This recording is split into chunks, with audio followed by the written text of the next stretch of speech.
Assalamualaikum warahmatullahi wabarakatuh. Bismillahi masyaallah, la yasuqul khaira illallah.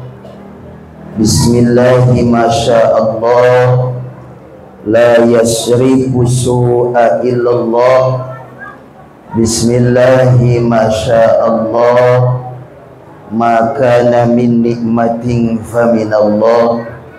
Bismillahi masyaallah, la hawla wa la quwwata illa billah. Alhamdulillah alladzi asra bi 'abdihi lailan minal masjidil harami ilal masjidil aqsa wa a'rajahu minal masjidil aqsa ilas sama'il ula summa awjaba alaihi wa ala ummatihi ala salawati was salatil wusta. Allahumma salli wa sallim wa barik ala nabiyyina al-mustafa sayyidina Muhammadin sayyidi kulli muktafa wa ala alihi wa ashabihi ahli sidqi wal wafa, amma ba'd. Allahumma ja'al istima'ana istima'an taman mubarakan khalisan mukhlisan liwajhika wa sababan linaili mardatika bijahi rasulillah sallallahu alaihi wasallam. Allahumma barik lana fi Rajab wa Sya'ban wa balighna Ramadan birahmatika ya arhamar rahimin. Hadirin wal hadirat, kaum muslimin dan muslimat, para bapak pencinta agama, para ibu penggemar ilmu, segenap pengurus dan juga jamaah setia Langgar Al-Fajar, wabil khusus para kiai, para guru, para sesepuh, para tokoh, para ketua RT di lingkungan Langgar Al-Fajar, teristimewa ketua pengurus akhina fillah Al-Ustaz Yusuf Rijal, dan hadir juga sahabat saya Ustaz Ali Miftahuddin. Alhamdulillah, mudah-mudahan semua kita selalu dirahmati, diberkahi, dan juga dimuliakan oleh Allah. Ceramahnya santai aja Pak ya, santai aja. Kalau bahasa anak muda slow, kalau bahasa Ustadz Yusuf itu alon-alon asal kelakon kan? Kalau kata Ustadz Ali ini 3S, santai. Santai itu kalau ada minumannya sambil minum Pak, yang ada buah-buahan silakan dinikmati gitu kan. S yang kedua serius ya, tidak boleh ngobrol, ibu-ibu ya, tidak boleh ngobrol. Nanti kalau ngobrol takutnya salah-salah, yang ditangkap salah ngamalkan. Karena kejadian di Bandung Pak ya, saya ini As-Sundawi, kalau Ustadz Ali, Ustadz Yusuf itu Al-Jawi ya. Di Balikpapan ini kan alhamdulillah Pak, ini miniaturnya Indonesia. Hampir semua suku yang ada di Indonesia itu ada di Balikpapan ya. Al-Banjari, Al-Bugisi, Al-Butoni ya, Al-Manduri, Al-Bantani, Al-Batawi, Al-Jawi, saya As-Sundawi. Ibu-ibu kan umumnya kalau hadir di pengajian itu ngobrol ya, ngobrol. Si Ustadz lagi menjelaskan tentang fardu wudu ya. Ibu-ibu, fardu wudu yang nomor keempat itu adalah, ya bahasa Sunda ini, yang ngerti, kalau nggak ngerti nanya aja. Ngusap sirah seetik, gitu kan? Nah, karena dia sambil ngobrol, kedengarannya ngusap sirah anu letik, gitu kan? Nah, ya mengusap kepala sedikit, kalau bahasa kita Balikpapan tuh, kedengarannya mengusap kepala yang kecil. Ya bahasa Sunda kan, ngusap sirah saeutik, kedengarannya ngusap sirah anu letik. Salah praktek, Pak. Sampai di rumahnya ditarik-tarik Pak celana suaminya. Apa kamu pulang pengajian narik-narik celanaku? Ini mau praktek. Kata Pak Ustadz, fardu wudu nomor 4 itu adalah ya, ngusap sirah anu letik. Jadi batal terus Pak wudunya. Wah, gak bener ini. Maka ibu-ibu, yang kedua harus serius, tidak boleh ngobrol. Nanti kalau ngobrol seperti tadi kejadiannya, salah mengamalkan, akhirnya wudunya batal terus. Ya. Yang ketiga sukses ya. Jadi 3S. Saya lihat dulu jamnya ini. Udah 9:30 ini. Kira-kira mau jam berapa ini? Kita bikin MOU dulu ya. Nah, siap sampai jam 12? Siap? Saya yang nggak siap, Pak. Ya, apalagi di Balikpapan sudah tahu saya karakternya. Karakternya itu ikan sepat, ikan gabus, ditambah ikan lele. Lebih cepat, lebih bagus, Pak Ustadz, tidak usah bertele-tele.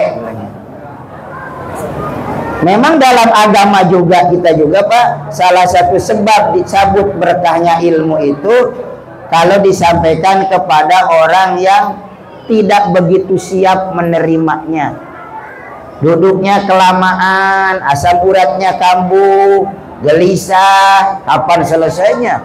Yang dilihatin jam-jam terus. Ya.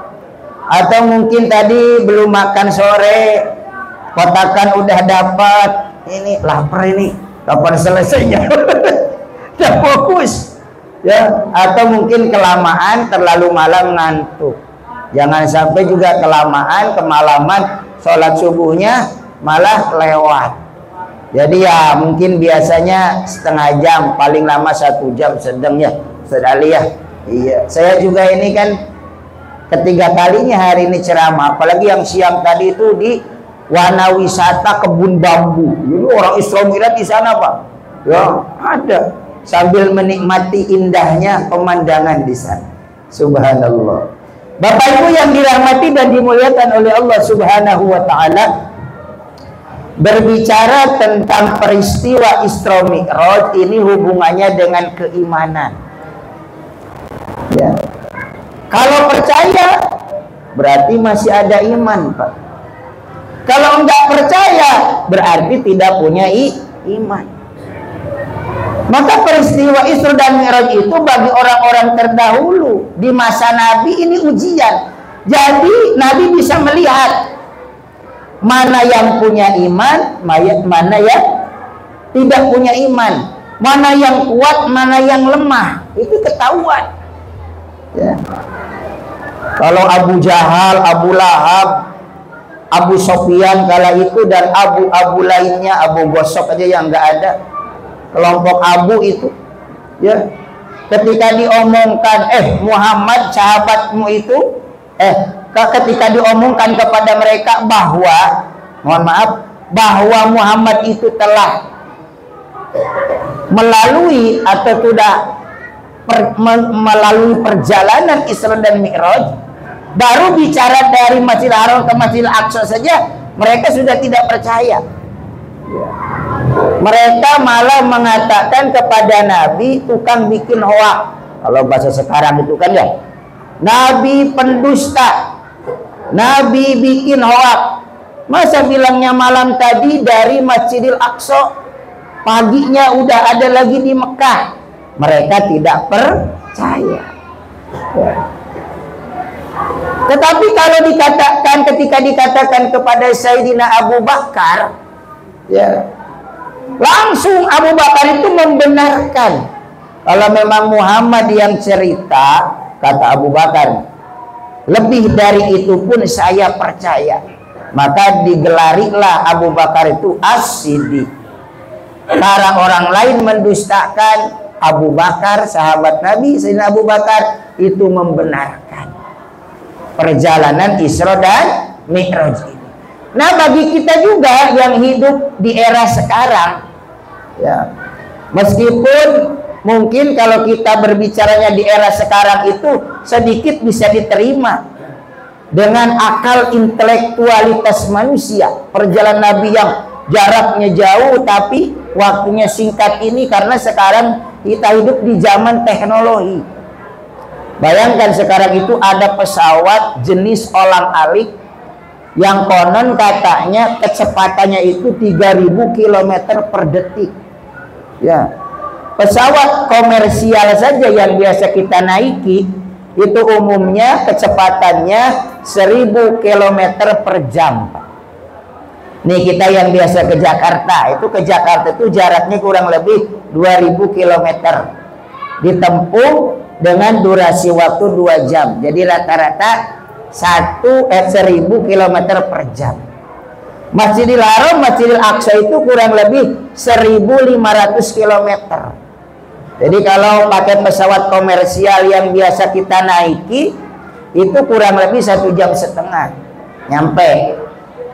Tapi kalau dulu kan pakai unta 2 bulan PP, Pak. Makanya ketika Nabi mengatakan sebentar aja berkunjung ke Masjidil Aqsa sudah balik lagi ke Mekah, itu pada enggak percaya, ya, pada enggak percaya. Tapi meskipun sekarang, Pak, udah teknologi canggih gitu kan, ya kalau enggak percaya saja, Pak. Nah, apakah kita masuk kepada orang yang percaya atau tidak? Orang yang mengakui atau orang yang anti? Nah, gitu kan? Tidak sedikit kan, Pak, yang anti. Padahal kisah atau perjalanan Isra dan Mi'raj itu diceritakan di dalam Al-Quran, didukung oleh hadis-hadis sahih, dan juga diceritakan di dalam sirah, di dalam tarikh, di dalam sejarah peradaban umat Islam, perjalanan hidup baginda Nabi kita Nabi Muhammad SAW. Kalau kita tidak percaya kepada Al-Quran, hukumnya apa, Pak? Murtad. Coba kita baca kitab Sulamut Taufik, ya. Al-murtadu salah satun. Murtad itu terbagi 3. Ya, pertama qauliyah, ya, qauliyatun, murtad ucapan. Murtad ucapan itu seperti manggil sesama muslim dengan sebutan, "Weh Yahudi, weh Nasrani, weh kafir." Sekarang kan orang mudah sekali tuh mengkafirkan sesama muslim hanya karena beda amaliyah. Ya, kafir tuh, loh, kenceng lagi ngomong kafirnya. Padahal kalau kita menyebut kafir kepada sesama muslim yang sudah bersyahadat, justru kekafirannya itu akan kembali kepada dirinya. Na'udzubillah. Maka kita akan, khususnya yang di NU, ya, bagaimana kita diajarkan, bagaimana kita tasamu, tawasud, ya, tawazun, iktidal. Ini supaya kita berislam itu moderat, Pak. Tidak sedikit-sedikit sesat, sedikit-sedikit kafir. Padahal bahaya itu akan kembali kepada dirinya sendiri. Murtad qauliyah, Pak. Ada murtad itu i'tiqadiyah, yaitu hubungannya dengan i'tiqad. Ragu kepada Allah, ragu kepada Rasulullah, ragu kepada Al-Quran, ragu kepada malaikat Allah, kitab-kitab Allah, Nabi dan Rasul Allah, hari kiamat, qada dan qadar. Kan sudah dipelajari rukun iman, ya. Masih ragu kita, berarti dianggap kita keluar, ya, meragukan Al-Quran. Nah, kisah Isra Mi'raj ini kan diceritakan dalam Al-Quran. Kalau orang nggak percaya, berarti meragukan Al-Quran. Di surah Al-Isra, nggak usah jauh-jauh lah, surah Al-Isra. Kita bahas surah Al-Isra aja ayat 1. 1 jam mungkin udah cukup itu waktunya. A'udzu billahi minasy syaithanir rajim. Bismillahirrahmanirrahim. Subhanalladzi asra bi'abdihi lailan minal masjidil harami ilal masjidil aqsa alladzi barakna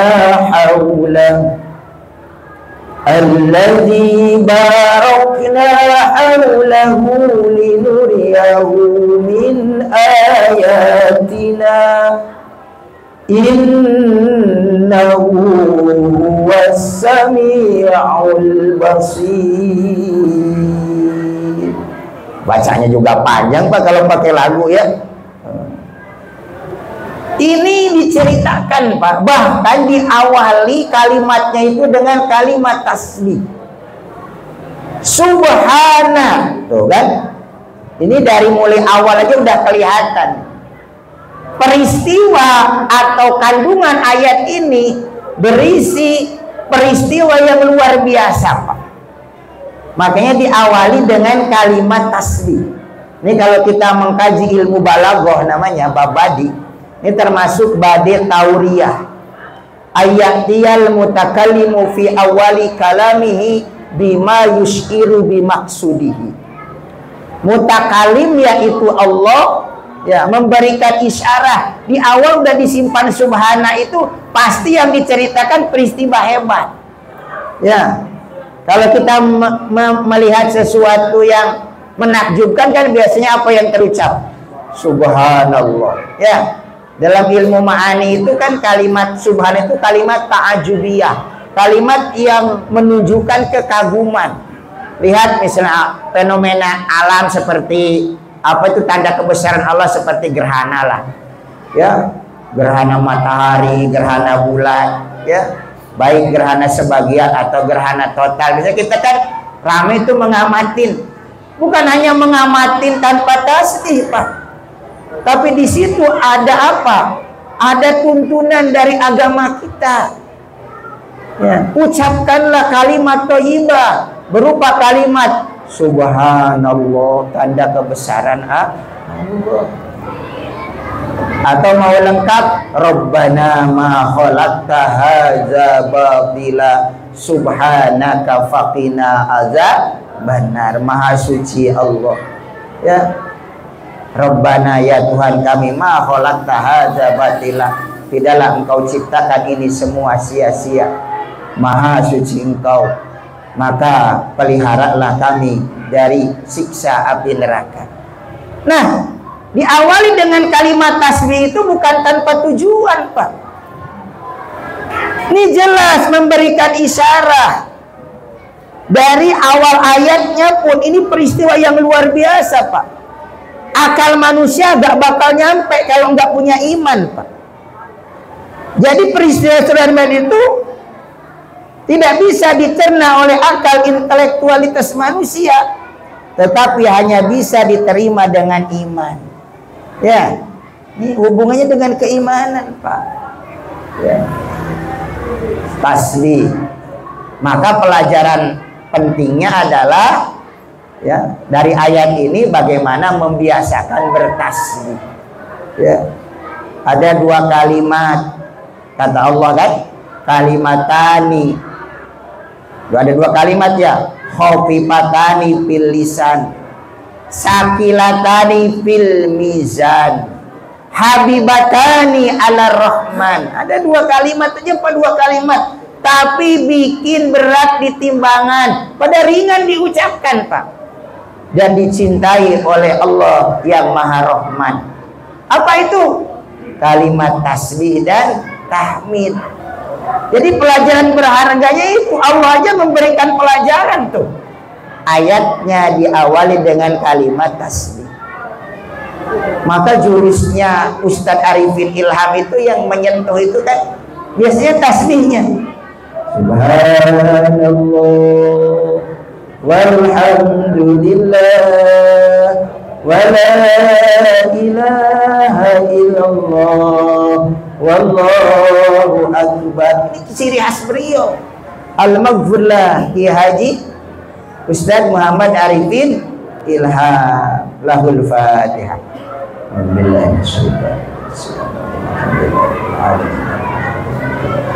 Ya gana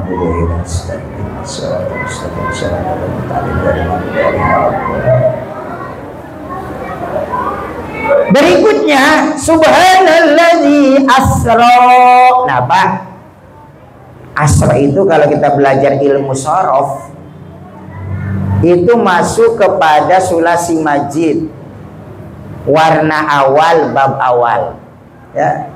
Af'ala yuf'ilu if'alan, akroma yukrimu ikroman, asra yusri isro'an. Ini kalimat aktif, Pak. Fi'il, fa'il, maf'ul, muta'adi. Tapi kalau mujaradnya lazim, ya. Saro yasri siroyatan. Secara bahasa maknanya asairu fil lail, yaitu berjalan pada malam hari. Jadi kita pun kalau secara bahasa, Pak, jalan malam-malam ini dari rumah ke mushola. Mau kemana kamu? Isro. Pergi belanja malam-malam sama bini. Kemana? Isro. Ada bapak-bapak keliling-keliling kampung, pukul-pukul kentongan malam-malam. Apa namanya? Ronda. Ronda itu, Pak, bukan Isra.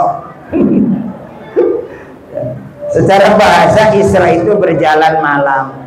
Ya, tapi yang dimaksud di sini Isra itu adalah perjalanan Nabi Muhammad pada malam hari dari Masjidil Haram ke Masjidil Aqsa. Anak-anak yang ada di atas catat baik-baik. Isra apa? Perjalanan Nabi Muhammad pada malam hari dari Masjidil Haram ke Masjidil Aqsa. Ya, nah, nanti yang bisa jawab dapat bingkisan, dapat door prize. Ya. Nah, asra ini kalimat aktif. Allah yang menjalankan, Nabi yang dijalankan. Jadi Nabi itu terima beres. Jadi tidak ada yang nggak mungkin, Pak. Kalau Allah yang berkehendak, meskipun jaraknya lebih jauh lagi dengan waktu yang singkat, Allah maha mampu. Idza arada syai'an ayyakula lahu kun fayakun. Ketika Allah menghendaki sesuatu, yakun fayakun, jadilah, Pak. Maka kalau kita punya masalah, punya problem, maka kita mintalah kepada Allah, zat yang maha mampu membolak-balikan yang asal sulit bisa jadi mudah.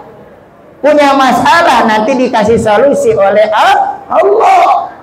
Tapi kalau kita jauh dari Allah, yang kelihatannya mudah juga kalau disulitkan oleh Allah bisa jadi sulit. La mani'a lima a'taita wala mu'tiya lima mana'ta wala roda lima qadaita wala yanfa'u dzal jaddi minkal jadd.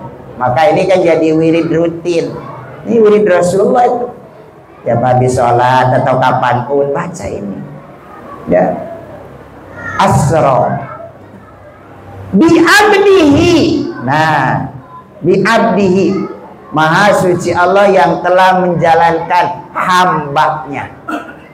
Dalam kata hamba ini ada dua data. Ya. Nih kata para ulama dijelaskan. Data yang pertama, kalimat bi'abdihi itu menunjukkan bahwa Nabi Muhammad itu sudah betul-betul diakui oleh Allah kehambaannya. Maka pakai kalimat tidak langsung. Kan bisa aja sebetulnya subhanalladzi asra bi Muhammadin. Kan bisa gitu ya. Maha suci Allah yang telah memperjalankan Muhammad. Kan bisa. Tapi kenapa pakai kalimat abdi bi abdihi, pakai kata-kata hamba? Ya. Ini menunjukkan bahwa Nabi Muhammad sudah diakui oleh Allah kehambaannya. Pelajarannya apa? Banyak orang sekarang itu ngaku hamba Allah, tapi ucapannya belum mencerminkan sebagai hamba Allah. Perbuatannya belum mencerminkan sebagai hamba Allah. Hanya ngaku-ngaku saja, saya hamba Allah. Apa ngaku itu tidak boleh? Boleh. Ketimbang ngaku hamba syaitan, ya, lebih baik ngaku hamba Allah. Tetapi ya, maknanya adalah kalau hanya ngaku itu nilainya murah, Pak. Kenapa murah? Sebab pengakuan yang mahal itu diakui. Misalnya saya ngaku-ngaku saya masih saudaraan sama Pak Haji Rahmat Masmud, wali kota kita. Boleh kan? Siapapun boleh ngaku-ngaku. Yang jadi masalah ketemu Pak Rahmat, Pak Haji Rahmat Masmud. Pak Haji Rahmat, itu Ustaz Endang itu betulkah keponakannya? Enggak tahu, saya kenal aja enggak. Jadi masalah gitu kan. Tapi kalau Pak Haji Rahmatnya sendiri yang ngomong, iya itu saudara saya, itu sedali itu, gitu kan. Nah itu kan berarti mahal. Jadi kalau kata hamba-hamba itu keluarnya di mulut manusia nilainya murah, sebab itu aku-akuan. Tapi keluar dari Allah sendiri itu yang mahal. Nabi Muhammad bukan aku-akuan, tapi Allah sendiri yang mengatakan Muhammad itu betul-betul hambaku. Dan untuk meraih gelar hamba itu berat, Pak. Itu bisa jadi lebih daripada S1, S2, S3, S lilin, Kang. Ya. Lebih daripada itu, Pak. Nabi Muhammad itu sebelum dipanggil, kata-kata hamba dalam ayat tadi kita baca di dalam sejarah, Pak. Tahun-tahun sebelum Nabi diisrokan, dimi'rajkan itu, dalam sejarah itu disebut dengan Amul Huzni, tahun kesedihan, tahun duka cita. Kenapa sedih Nabi? Apakah Nabi itu tidak sedih? Ya sedih, Pak. Nabi kan manusia. Sedih juga. Muhammadun basyarun lakal basyar.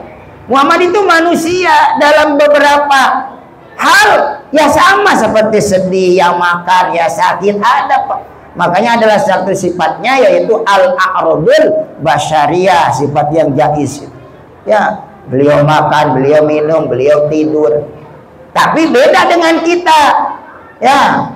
Kalau Rasulullah itu, ya, kalau kita ini kan, kalau Rasulullah sedikit tidurnya, kalau kita sedikit-sedikit tidur. Ya. Kalau Rasulullah sedikit makan, kalau kita sedikit-sedikit makan. Nah, bedanya sedikit kan? Ya. Tapi maknanya bisa lain. Ya. Kalau Rasulullah itu makan untuk hidup, kita kadang-kadang hidup untuk makan. Akhirnya makan melulu, Pak. Ya, tapi alhamdulillah sekarang buah-buahan masih awet ini. Sedikit makan. Sedih, ya sama sedih juga. Jadi yang sedih itu bukan hanya kita, Rasul sedih. Memang sedih, kenapa Ustadz? Sedih karena kala itu ditinggal oleh dua orang yang dicintai oleh beliau dan sangat mencintai beliau. Wafat hampir bersamaan. Siapa? Pertama paman beliau. Siapa?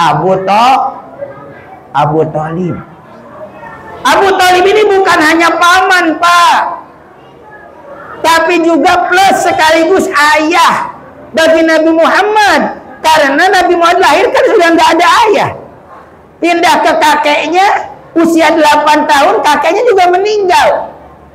Jadi yang merawat benar-benar itu pamannya Abu Thalib. Maka disebut dalam syair kan, paman paling membela, mengasuh, membesarkan, mempelajarinya berdagang. Sampai-sampai ketika ke negeri Sam berdagang kan, ketemu dengan para pendeta. Kalau dilihat sifatannya sesuai dengan kitab Taurat, kitab Injil, wah ini bakal nabi akhir zaman. Itu para pendetanya kalau yang jujur, Pak. Ya, nah ini nih, anak ini ada apa tuh sifatan-sifatan, itu tanda-tanda kenabian ini. Jaga Abu Thalib baik-baik. Siap, kata Abu Thalib. Maka ketika sudah berdakwah kan, siapa yang coba-coba mengganggu keponakanmu Muhammad, lawan dulu saya. Oh, ada benteng, Pak. Orang yang disegani, Pak, nggak macam-macam. Tapi ketika sudah wafat Abu Thalib, meningkat gangguan dari kafir-kafir Quraisy. Dihina, dicaci maki, dicemooh, dilontari kotoran-kotoran unta, diancam akan dibunuh. Sedih Nabi, enggak ada lagi yang melindungi Nabi. Pamannya meninggal. Mungkin kalau paman biasa aja, apalagi pamannya cuek, mati biasa-biasa aja mungkin ya. Tapi ini paman yang sangat membela Nabi, kehilangan Nabi, sedih Nabi. Sudah begitu istri lagi, istri tercinta yang mendampinginya dalam suka dan duka, hartanya habis digunakan untuk perjuangan dakwah Nabi. Siapa, Pak, tidak kehilangan, tidak merasa kehilangan, tidak sedih oleh perempuan yang mendampingi mulai belum sukses sampai sekarang jadi orang yang sukses, didampingi. Sudah begitu istrinya meninggal, biasa-biasa aja, curiga ini. Ya, enggak sedih. Ya, ya, Pak ya. Ada yang meninggal istrinya malah senyum dia. Wah, curiga itu kan. Ada batu di balik udang. Bukan udang di balik batu, Pak. Kalau udang di balik batu, udangnya kecil, batunya besar. Tapi kalau batu di balik udang, batunya kecil, udangnya yang gede.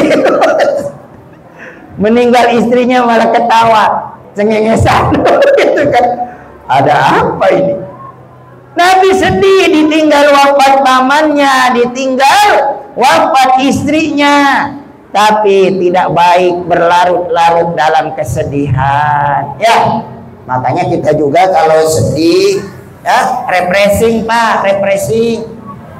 Kalau ada tetangga kita yang terkena musibah, salah satu anggota keluarganya meninggal, kita dianjurkan bertakziah. Apa takziah itu? Menghibur, ya, supaya tadi sahibul musibah itu merasa tenang, merasa bahwa dia punya tetangga yang menghiburnya, punya saudara, punya teman yang sabar, ya Pak. Namanya juga sudah takdir. Kita juga nggak tahu kapan dan di mana, dalam keadaan apa. Kita tidak tahu kan. Kalau dalam keadaan sujud kan senang seperti imam di Al-Ula. Oh, begitu jatuh sholat langsung meninggal di situ. Mau, Pak? Mau. Kalau besok mau? Enggak, Pak. Pak Ustadz mau lagi sujud, tapi jangan besok ya, masih bentar. Lagi sujud mati, lagi baca Al-Quran mati, lagi baca sholawat, lagi hadir di pengajian. Ini hadir ke pengajian itu, Pak, syahid, Pak. Man kharaja min baitihi li talabil ilmi fahuwa fi sabilillahi hatta yarji'a. Siapa orang yang keluar dari rumahnya untuk mencari ilmu, duduk di sini, ini fisabilillah. Kalau wafat Bapak Ibu di sini, fisabilillah, wafat fisabilillah, hatta yarji'a, sehingga sampai lagi di rumahnya. Ini kita lagi berjuang di jalan Allah.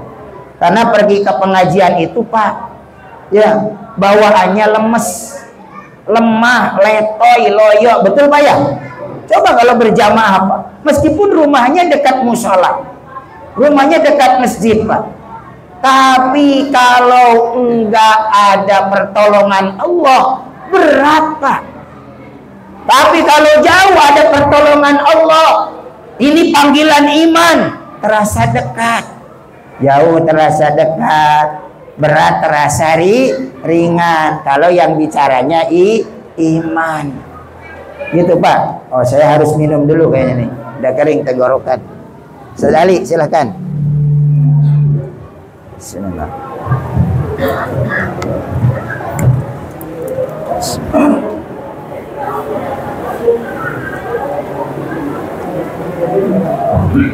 Alhamdulillah. Datang dihibur tetangganya, temannya, saudaranya sambil didoakan. A'zamallahu ajrak wa ahsana aza'ak wa ghafara limayyitik. Itu doanya kalau takziah itu, Pak. Ya. Tapi kalau bahasa kita cukup aja, saya ikut bela sungkawa ya, ikut berduka atas musibah yang kamu terima, mudah kamu sabar, kamu tabah, ditingkatkan derajatmu di sisi Allah. Doakan almarhum almarhumah diterima iman Islamnya, amal solehnya, diampuni segala dosa kesalahannya, ditempatkan di tempat yang terbaik di alam kuburnya. Tenang dia, dihibur, Pak. Nabi juga harus dihibur, sedih, Pak. Yang menghibur langsung Allah. Ya. Setelah melalui proses panjang ujian cobaan, dipanggillah hamba oleh Allah. Nih Muhammad itu betul-betul hambaku, tidak bergeser nilai kehambaannya apapun yang menimpa diri. Lalu kalimat hamba itu juga menjadi dalil, Pak, bahwa Isra dan Mi'raj itu dengan ruh dan jasad. Karena ada sebagian kelompok yang berpendapat Isra Mi'raj itu mimpi. Kalau mimpi ya nggak luar biasa, Pak. Saya itu masih kecil itu sering mimpi, Pak. Jadi Batman, jadi Superman, terbang gitu kan ya. Ya namanya mimpi, Pak. Nggak aneh, nggak biasa aja mimpi. Oh, Nabi Muhammad dianggap mimpi. Nggak mimpi, justru yang hebat itu karena beneran itu. Perjalanan beneran. Ya, naik beneran.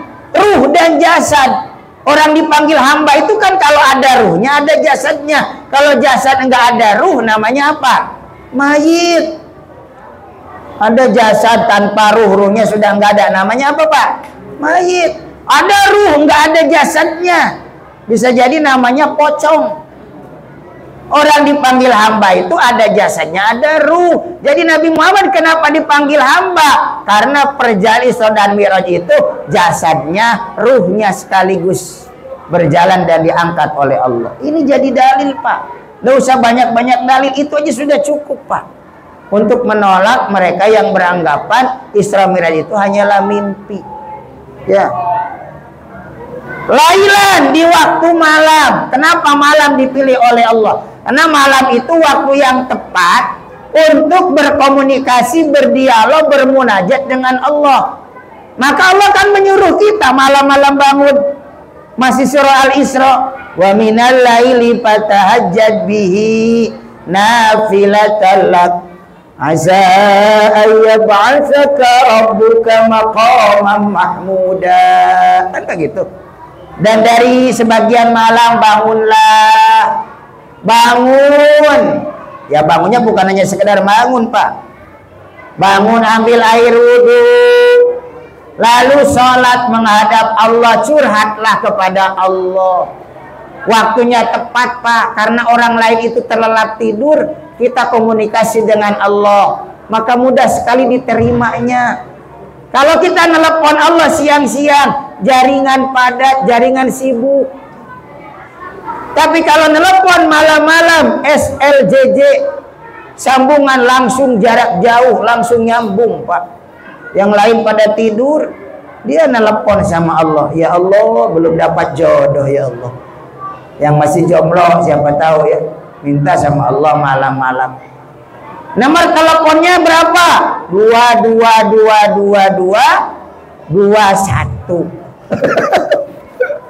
Ya, 2 rakaat, 1 witir. Ya, telepon kepada Allah malam, Pak. Makanya Isra Mi'raj itu terjadi malam, bukan siang. Dipilihlah malam, karena malam adalah waktu yang utama, waktu yang mustajab apabila kita berdoa, apabila kita bermunajat kepada Allah Subhanahu wa taala. Tuh, Pak, belum selesai, jam 10 lewat. Ya.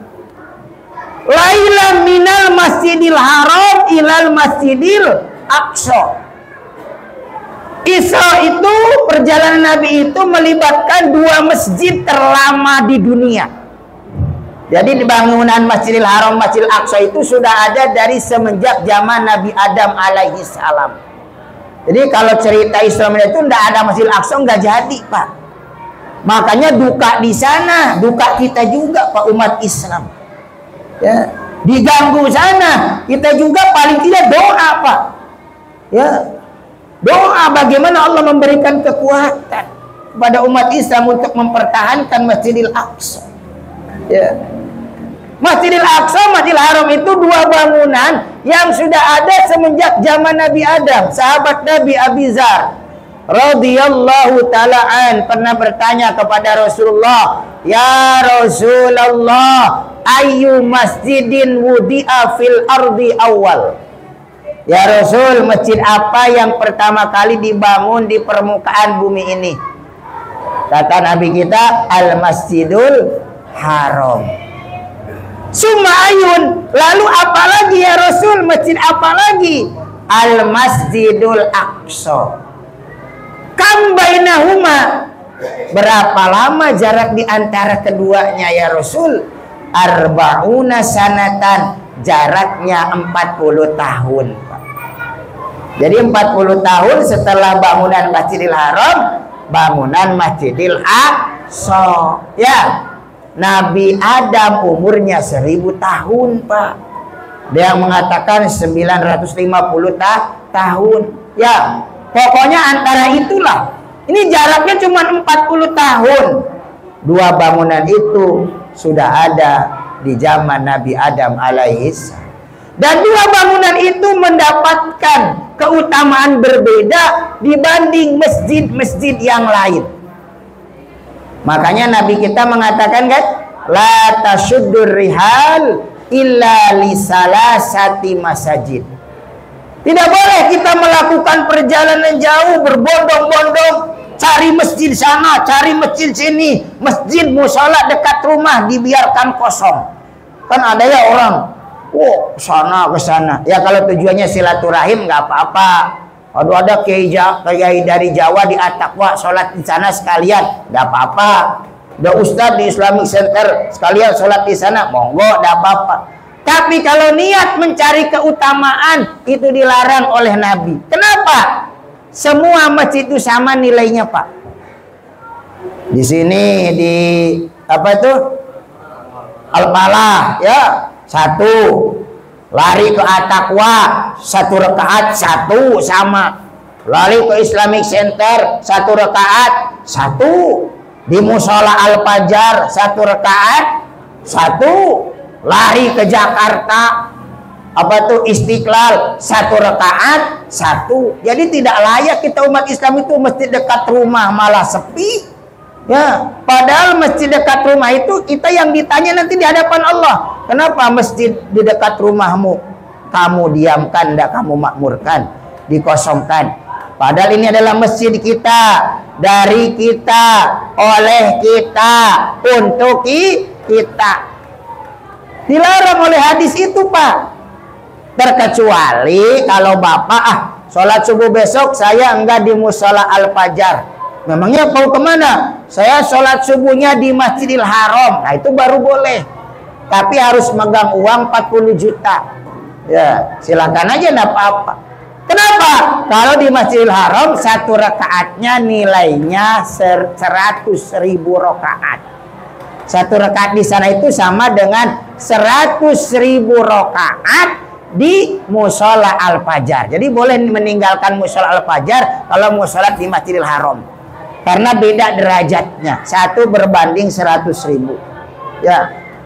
Di Al-Aqsa 1 berbanding 500. Kalau 1 rakaat di Al-Aqsa sama dengan 500 rakaat di Al-Fajar ini. Bapak-bapak jamaah Al-Fajar pernah sholat 500 rakaat di sini di Musola Al-Fajar? Ada yang pernah nanti dapat bingkisan dari panitia? Kayaknya nggak ada ini. Ya. Kalau begitu sama ya dengan saya. Lututnya udah bermasalah ini. Ya, jangankan 500 rakaat Pak Ustadz, banyak sekarang habis sholat fardu yang lain Allahumma antas salat. Malah Allahumma lantas jalan. Boro-boro wirid, boro-boro badiah. Banyak aliran Allahumma lantas jalan. Banyak. Ya. Bapak Ibu yang dirahmati dan dimuliakan oleh Allah Subhanahu wa taala, satu lagi Masjid Nabawi. Ya, 1/1000. Masjidil Haram 1/100.000, Masjid Nabawi 1/1000, Masjidil Aqsa 1/500. Yang lainnya sama, apalagi yang ada di Indonesia. Jadi janganlah kitalah menjadi kelompok yang suka meninggalkan musola sendiri, masjid sendiri, kecuali ada urusan lain yang memang dibolehkan, tadi silaturahim atau datangin pengajian, ya. Tapi kalau niat cari keutamaan tidak boleh, Pak. Ya, mengabaikan masjid sendiri, musola sendiri, sementara memprioritaskan masjid-masjid yang lain. Ya, sekaligus juga pelajaran berharga, Pak. Kenapa Isra Mi'raj itu melibatkan masjid? Enggak langsung saja ke langit. Bahkan di Masjidil Aqsa itu Nabi Muhammad sholat dulu, mengimami para nabi. Ya. Ini pelajaran orang-orang yang beriman itu tidak melupakan masjid dan tidak boleh jauh-jauh dari masjid. Ya. Karena masjid ini akan mengantarkan kita kepada keselamatan di dunia, di akhirat. Ya. Di dunia ke masjid itu tenang hati kita, apalagi ada pembinaan fikih, tauhid, ya, ilmu-ilmu agama. Insya Allah hidup kita itu terarah, Pak. Dengan ilmu hidup jadi mudah, dengan cinta hidup jadi indah, dengan takwa hidup menjadi terarah. Di mana tempatnya untuk meningkatkan takwa? Di masjid, di musola, Pak. Sholat berjamaah. Kalau dulu itu kan orang tuh sambil merangkak, Pak. Sakit-sakit itu ke masjid. Ya, para sahabat dulu itu meskipun jauh, bahkan kalau toh ada pernah ya Pak, ada yang mengeluh ke hadapan Nabi dalam tafsir Yasin karangan Syekh Hamamizadah, ana qabilata minal ansor syakau ila Rasulillah sallallahu alaihi wasallam bu'da manazilihi minal masjid. Sekelompok kabilah, satu suku dari kaum Ansar itu mengeluh ke hadapan Nabi bu'da manazilihi minal masjid, karena jauh rumahnya dari masjid. Ya. Dan ia ingin membangun masjid dekat rumahnya. Ya. Lalu setelah curhat kepada Nabi, Nabi tidak menjawab, tapi Allah yang menjawab. Turunlah ayat surah Yasin ayat 12. Apa surah Yasin ayat 12, Pak? Pak, lupa lagi. Kan biasa kita rajin baca surah Yasin, Pak ya. Apalagi lagi banyak utang. Utangnya lunas pre. Ya. Surah Yasin ayat 12. Inna nahnu nuhyil mauta wa naktubu ma qaddamu wa asarahum wa kulla syai'in ahsaynahu fi imamin mubin. Ya. Inna nahnu nuhyil mauta, sesungguhnya kami akan kembali menghidupkan orang-orang yang mati. Nah, ini dalil, Pak, orang mati itu dihidupkan lagi. Jadi kalau ada yang nanya, kamu punya dalil enggak? Orang mati itu dihidupkan lagi. Tahulah. Mana? Surah Yasin ayat 12. Yang gampang aja, Pak. Inna nahnu nuhyil mauta wa naktubu ma qaddamu, dan kami pun kata Allah mencatat apa-apa yang telah mereka kerjakan. Wa asaruhum, dan bekas-bekas mereka. Apa asar itu tafsirannya kata para ulama? Khotowatuhum ilal masajid, langkah-langkah menuju masjid, ada bekas-bekasnya. Itu nanti bekas-bekas itu akan ngomong ketika kita disidang di hadapan Allah. Saya bekasnya orang nih melangkah ke masjid. Semakin banyak langkah, semakin banyak pahala. Jadi yang jauh jangan mengeluh, Pak. Ya, karena langkahnya dihitung. Yang dekat jangan mau kalah sama yang jauh.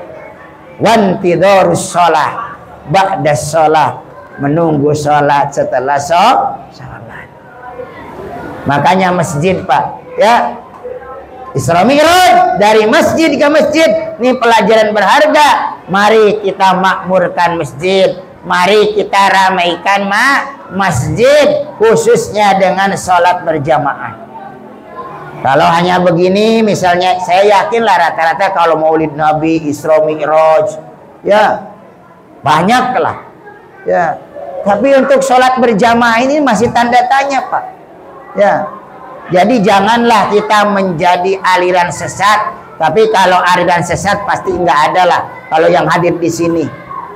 Tapi aliran sesaat, nah ya, sesaat aja kalau pengajian, gitu kan. Mohon maaf Pak, ini saya tujuannya baik ya, supaya musola yang kita bangun ini megah-megah ini kan makmur Pak, ya, terutama dengan sholat berjamaah. Nah itu ibu-ibu ya, saya ini sebetulnya belum bercerita tentang masalah sholat, masalah kejadian-kejadian dalam perjalanan Nabi. Itu ada di kitab Dardir, Ad-Dardir, kitab Bainama, karangan Al-Alamah Al-Imam Najmuddin Al-Ghaiti rahimahullah. Oh panjang itu. Kalau di pondok aja dikupas itu udah cukup 2 jam. Padahal baca kitab tok, baca kitabnya diterjemahkan. Oh cerita-ceritanya ramai di situ ya. Tapi waktunya sudah mau 10:30. Kan tadi bilang Pak Ustaz, bilangnya ikan sepat, ikan gabus ya. Tambah ikan lele, lebih cepat, lebih bagus. Tidak usah bertele-tele. Yang terpenting alhamdulillah Allah sudah menghadirkan kita di tempat ini. Ini suatu anugerah yang luar biasa, disyukuri Pak. Karena ke masjid itu Pak, kalau nggak ada pertolongan Allah itu berat Pak. Tapi alhamdulillah pada malam ini kita dipilih oleh Allah bisa hadir di tempat ini, silaturahim ya. Plus pulangnya ada kotakan juga. Kurang apa coba, nggak enaknya hadir ke masjid itu ya, gratis. Pulangnya dikasih nasi kotak. Masih banyak orang yang berat ya ke masjid, ke mushola. Tapi kalau konser Pak, sudah bayar jutaan, begitu kan ya. Nah, tapi dikejarnya juga. Makanya kata Bang Roma kan, memang jalan yang ke surga murah harganya, namun walaupun murah banyak yang ogah. Kurang lebih lah begitu ya. Mari kita berdoa kepada Allah. Sebelumnya berdoa kita bertawasul kepada Rasulullah. Mudah-mudahan kuisnya belakangan aja ya. Nah, kita tutup dulu, nanti doa dulu baru kuis ya. Yang punya hajat mudah-mudahan dikabulkan hajatnya. Yang ada masalah mudah-mudahan keluar dari masalahnya tanpa menimbulkan masalah ya.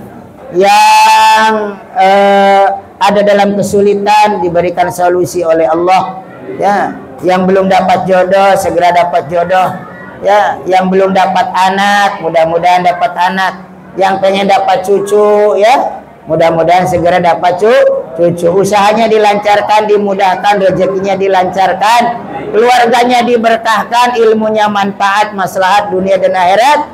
Selamat dunia, selamat akhirat ya, amin ya Allah ya rabbal alamin. Maulana salli wa sallim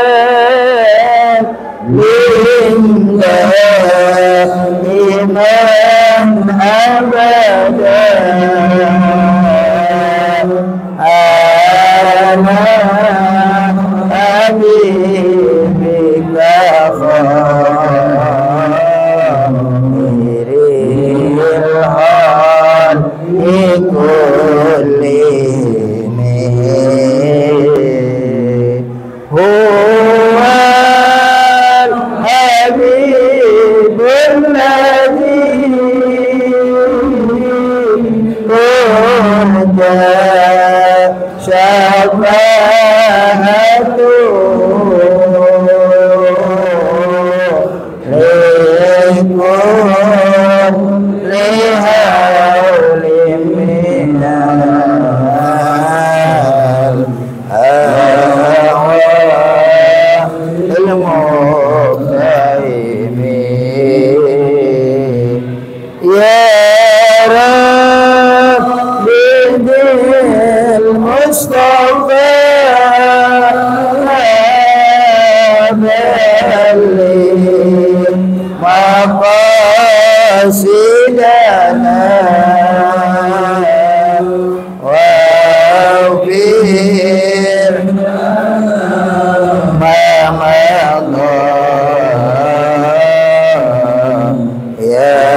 ya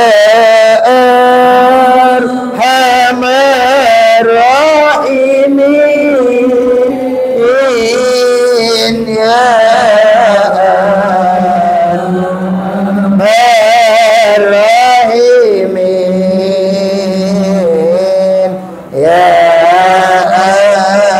arhamar rahimin farij alal muslimin Allahumma jal jam'ana hadza jam'an marhuma wa tafarruqana min ba'di tafarruqan ma'suma Allahumma jal jam'ana hadza jam'an mashkura wa tafarruqana min ba'dihi tafarruqan maghfura Rabbin fa'na bima 'allamtana Rabbi 'allimna Rabbi 'allimna Rabbi 'allimna ya Allah Allahumma hadina bihudak waj'alna mimman yusari'u fi ridhak wa la tuwallina waliyan siwak wa la taj'alna mimman khalafa amraka wa asak wa hasbunallahu wa ni'mal wakil ni'mal maula ni'man nasir wa la hawla wa la quwwata illa billahil aliyyil azim walhamdulillahi rabbil alamin taqabbalallahu minkum minna wa minkum taqabbal ya karim. Demikian kurang lebihnya mohon dimaafkan. Wallahul muwaffiq ila aqwamit thoriq. Akhirul kalam. Assalamualaikum warahmatullahi wabarakatuh.